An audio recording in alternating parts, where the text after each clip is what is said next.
CNN Chile y 3xI presentan Pares Impares. Hoy hablaremos de pobreza. Cuando pensamos en la pobreza creemos que sabemos lo que significa, pero la pobreza es un concepto abstracto, pero cuyo significado también va cambiando en el tiempo. Cambia para las personas, de acuerdo a los contextos en los que hemos vivido, y también cambia para los países en la medida que sus propios contextos cambian o se vuelven más complejos. Es por eso que el presidente de la República encargó una comisión asesora presidencial para justamente actualizar los parámetros que nos permiten medir la pobreza en Chile.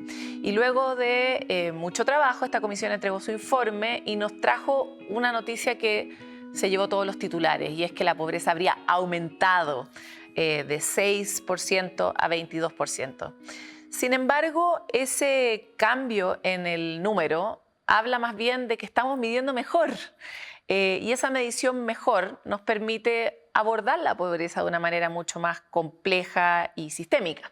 Hoy queremos hablar de esas oportunidades, de esos hallazgos, con una de las personas que integró esta comisión, pero que además es investigadora del CEP y es una académica que ha dedicado mucho tiempo de sus horas en comprender mejor este fenómeno y también aplicado a niños y al mundo de la educación. Muchas gracias por estar con nosotros hoy, Silvia Eizaguirre. Muchas gracias, Paloma. Quiero volver sobre las cosas que yo dije sin ser experta y preguntártelas a ti que lo eres. ¿Es la pobreza un concepto estático? No, por supuesto que no. La pobreza es un concepto dinámico, complejo, difícil de capturar y medirla requiere muchos desafíos. Uno tiene que ver con los estándares que una sociedad se autoimpone de qué es lo que se requiere para tener una vida digna. Y esos recursos materiales que nosotros consideramos que son necesarios van cambiando con el tiempo y van cambiando con el desarrollo económico de los países, pero además se requiere una segunda variable, que es poder tener los datos para poder medir esos aspectos. Entonces, ahora, Chile es un país que yo creo que sin mentir se puede reconocer como un país que ha progresado mucho. Por ejemplo, si miramos la foto de lo que era nuestro mismo país hace 50 años atrás. En términos, por ejemplo, de malnutrición, o sea, de cómo entendíamos la pobreza en ese momento. Y sin embargo, hoy día tenemos este número que es más grande. Hay varias cuestiones técnicas de la medición que explican ese incremento del número, pero quisiera quedarme con algo que acabas de mencionar, que es cómo el país reflexiona sobre qué significa ser pobre, de acuerdo a cómo su propia percepción de la dignidad humana va cambiando también. Entonces, ¿por qué hoy día tenemos este nivel de pobreza? ¿Qué es lo que aprendimos a mirar nuevo? ¿Qué era lo que antes no entendíamos como pobreza y hoy sí la entendemos como pobreza? A ver, hay dos medidas o sugerencias que hace la Comisión que explican esta diferencia en los números. Uno tiene que ver con que tenemos mejores datos para estimar la pobreza y por otra parte elevamos el estándar de lo que vamos a considerar pobreza. Por ejemplo, hasta ahora se consideraba que se medía cuánto dinero tenías que tener tú para poder cubrir una canasta básica de alimentos de 2.000 calorías. Sabemos hoy día en Chile que no hay un problema de desnutrición en el país, que la mayoría de las personas tienen los recursos para poder llegar a las 2.000 calorías diarias. El problema es la calidad de esas calorías. Hoy día en Chile estamos enfrentando una pandemia que tiene que ver con la obesidad. Somos uno de los países con mayor obesidad infantil en la región. Por lo tanto, el problema ya no es la desnutrición, sino es cómo nos estamos alimentando. Claro, es como en el exceso la desnutrición, Exacto. En el exceso de malos componentes, lo desnutridos que estamos. Exacto, entonces la Comisión tomó una decisión de ya no solamente considerar los recursos para poder comprar una canasta de 2.000 calorías, sino que esa canasta tiene que ser saludable, es decir, con alimentos nutricionales adecuados. Es súper interesante lo que dices porque pareciera un problema de país rico, pero en realidad es un problema de país pobre, porque mientras más aumenta la obesidad, por ejemplo, en niños y niñas, tenemos una proyección de vida para esa persona en gastos de salud, por ejemplo, de enfermedades crónicas y para el mismo sistema que es mucho mayor, incremental además, ¿no? Por supuesto, primero perjudica mucho más a los niños más vulnerables, por lo tanto hay un tema de desigualdad, afecta tus oportunidades futuras y además encarece el gasto del Estado en salud. Entonces se vuelve un problema social sumamente complejo.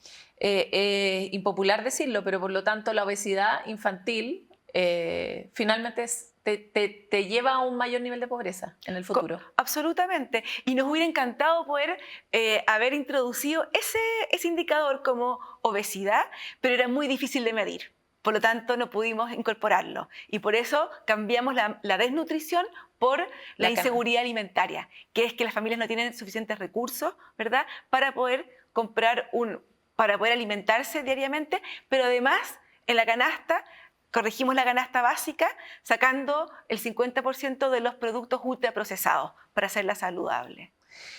Es una conversación difícil, me imagino, para ti también. Me decías antes de empezar la entrevista, aprendiste mucho en el proceso de mirar multidimensionalmente la pobreza. ¿Cuáles de esas cosas que viste para ti explican hoy el nivel de fragmentación social también que estamos viviendo? O sea, cuando tú miras la pobreza de manera compleja, ¿qué nudos observas que son evidentes que tienen que ver con la fragmentación social? A ver, hay varios aspectos. Por ejemplo, los migrantes es una población que por lo general se inserta laboralmente, tiene ingresos y no aparece en la pobreza por ingreso. Y sin embargo, cuando tú vas a mirar de forma más compleja la pobreza, que es la pobreza multidimensional, ahí te aparece que los migrantes son una subpoblación altamente vulnerable. ¿Por qué? Porque no tienen acceso a la vivienda, tienen ingresos, tienen trabajo, muchas veces trabajo informal, pero no tienen acceso a la vivienda. Muchas veces sus hijos se demoran en tener acceso a los establecimientos escolares.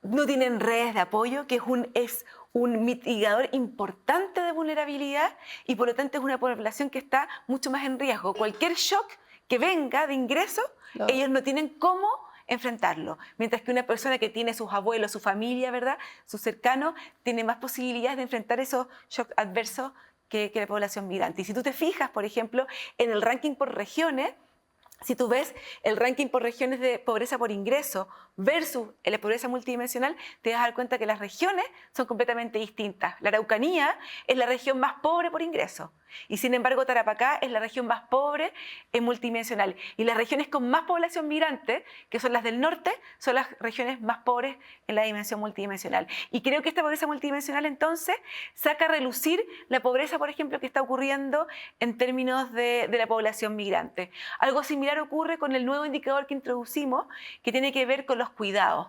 Cuando una persona no puede trabajar o no puede estudiar porque necesariamente cuida a otra persona, ese estar cuidando a otro no remuneradamente te hace más pobre, obvio. Tiene un impacto en tus ingresos, pero también en tus ingresos futuros, en las pensiones, y son principalmente mujeres.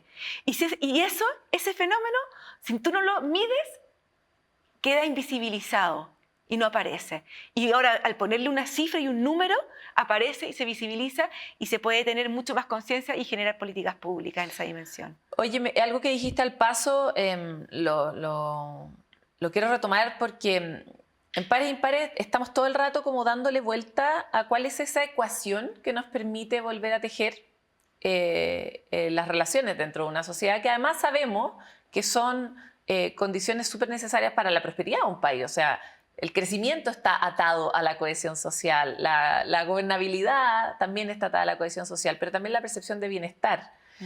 Y entonces mencionaste esto de los vínculos de las redes. O sea, las personas que tienen menos vínculos son más pobres.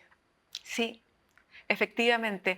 Y es una quinta dimensión en la pobreza multidimensional, ¿verdad? Se analizan o se estiman 5 dimensiones que son muy importantes para el bienestar de las personas.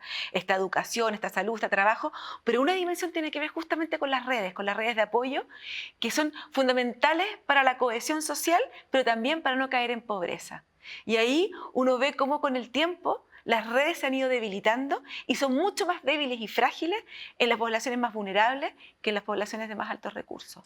Claro, pero esas mismas poblaciones vulnerables, si logran mantener un vínculo, van a ser poblaciones vulnerables menos pobres que las otras. Exacto. Y uno observa, por ejemplo, que en pobreza por ingreso, las mujeres, ¿verdad?, es la población más vulnerable en relación con los hombres, y si lo ves después en pobreza por multidimensional, te vas a dar cuenta que las mujeres son menos pobres multidimensionalmente, especialmente por este indicador que tiene que ver con las redes y cohesión social. Las mujeres somos mucho más de construir redes y cohesión versus los hombres, que son que muchas veces tienen unas redes de apoyo que las mucho más redes te precarias. sostienen, ¿no? Te sostienen en momentos de dificultad. Exactamente.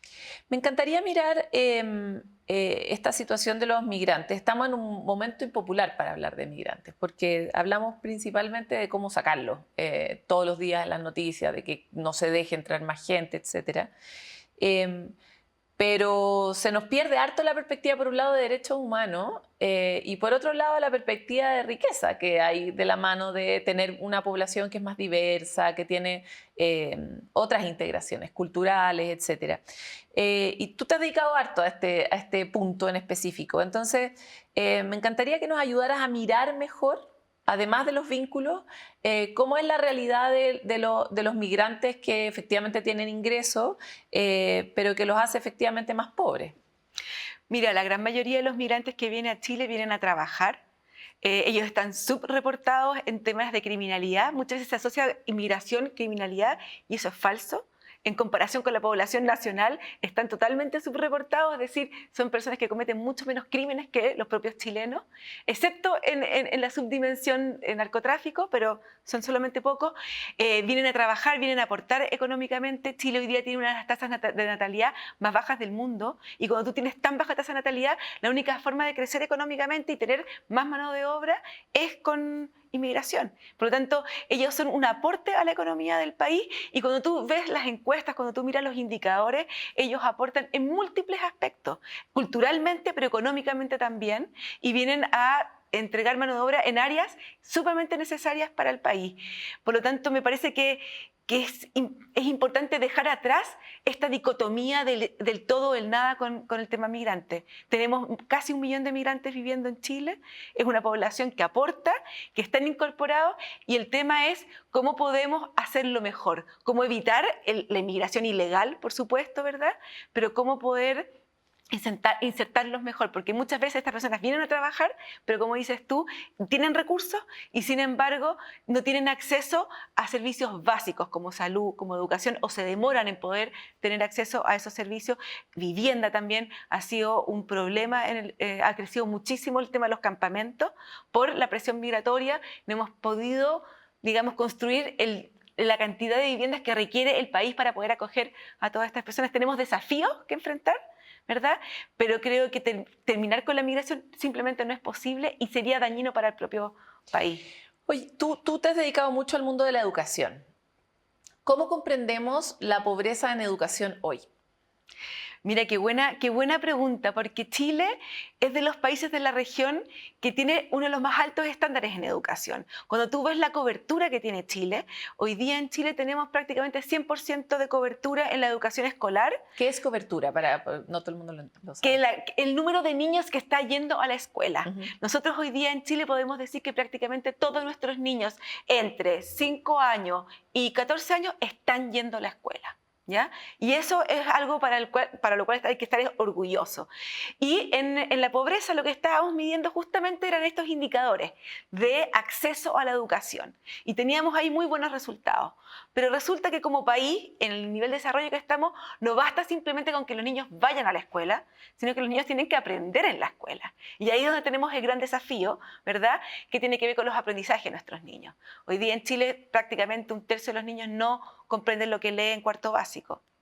Y en matemáticas prácticamente la mitad que no sabe operaciones. Y eso no estaba siendo medido. La comisión sugiere introducir entonces un indicador que no solamente mida cobertura de si los niños están yendo a la escuela, sino que además si los niños están aprendiendo en la escuela. Claro, y ahí probablemente nuestro indicador va a bajar harto. Ahí baja muchísimo y te muestra que casi el 40% de los niños vulnerables va a escuelas donde no están aprendiendo. Y por lo tanto, debiera estar el foco ahí, ¿te fijas? No en crear más establecimientos y en el tema de la cobertura, sino concentrarnos en que es nuestro principal desafío, que es que los niños aprendan cuando van a la escuela. Puede parecer obvia la respuesta, pero necesito hacerte esta pregunta y es, ¿qué tiene que ver este 40% de niños que no aprenden nada en el colegio, en la escuela, con la cohesión social? Muchísimo. Muchísimo.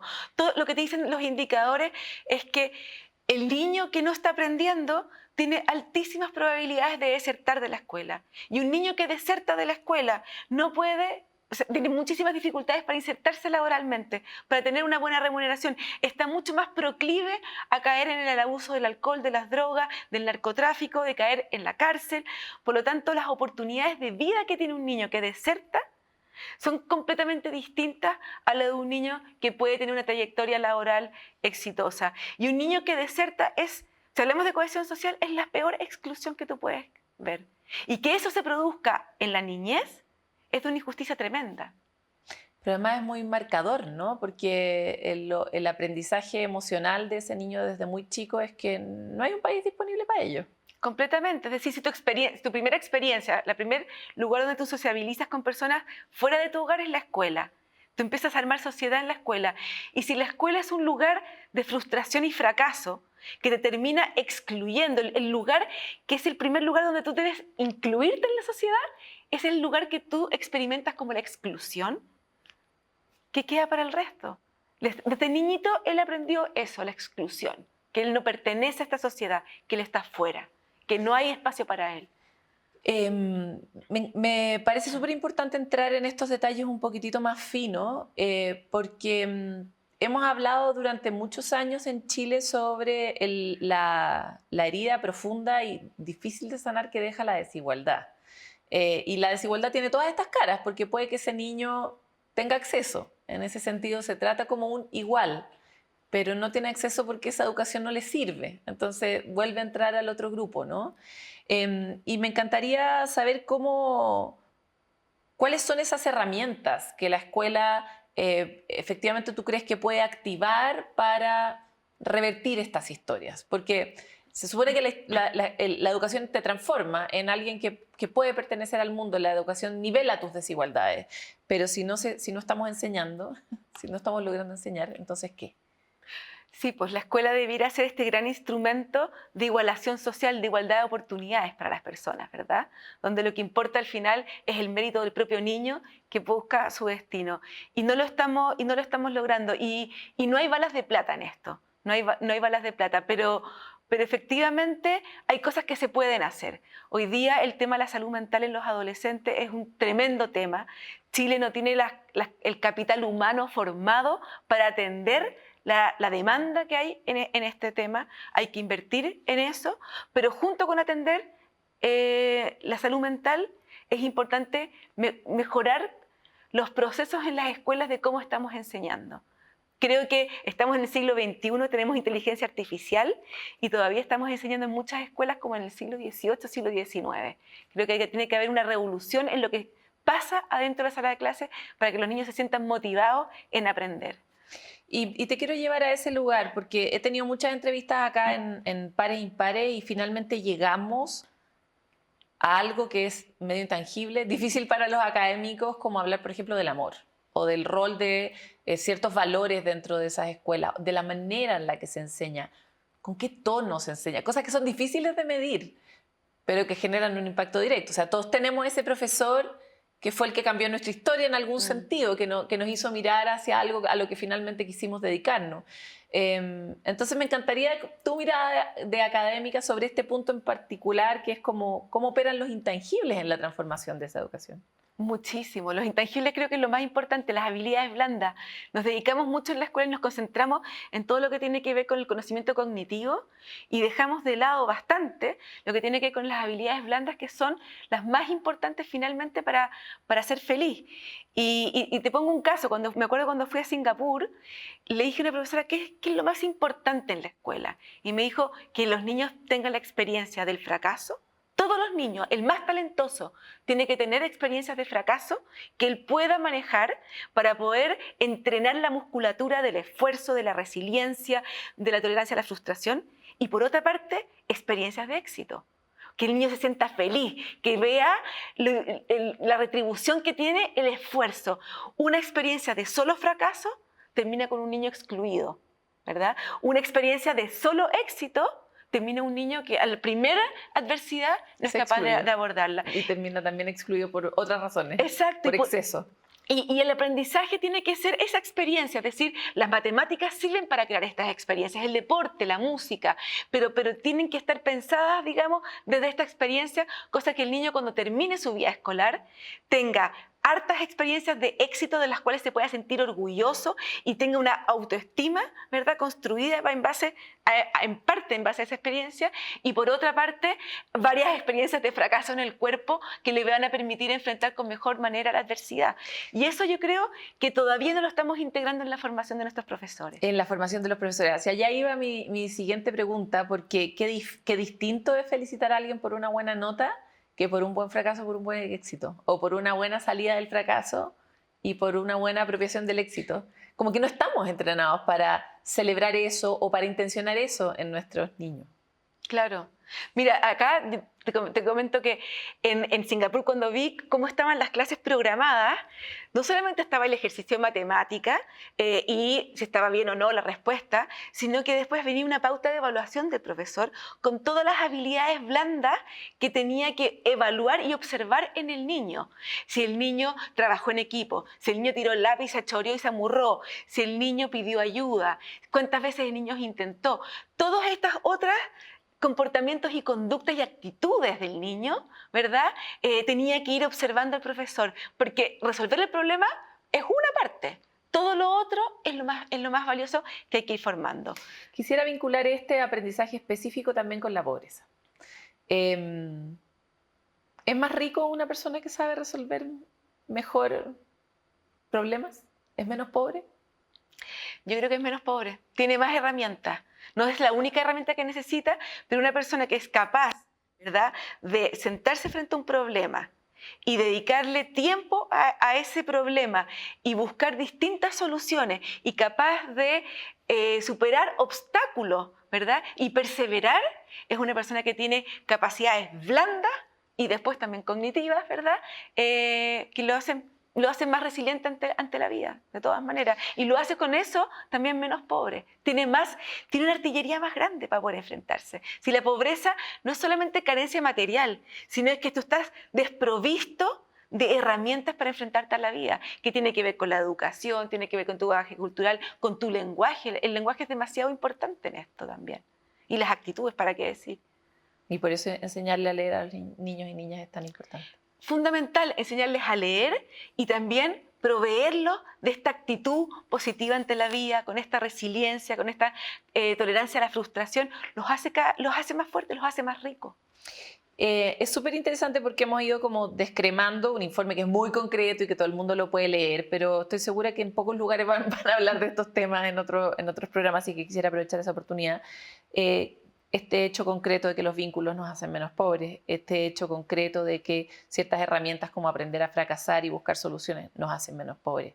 Y quisiera llevarte al mundo del trabajo, que es un lugar que a veces se ve bien desolador. Primero porque nos falta mucho trabajo, porque el trabajo muchas veces ni siquiera financia las cuestiones básicas de una familia. Eso nos lo mostró también este informe, que a veces como que la canasta básica igual estaba subcalculada, o sea, necesitamos más plata de la que creemos que necesitamos para no ser pobres. Exactamente.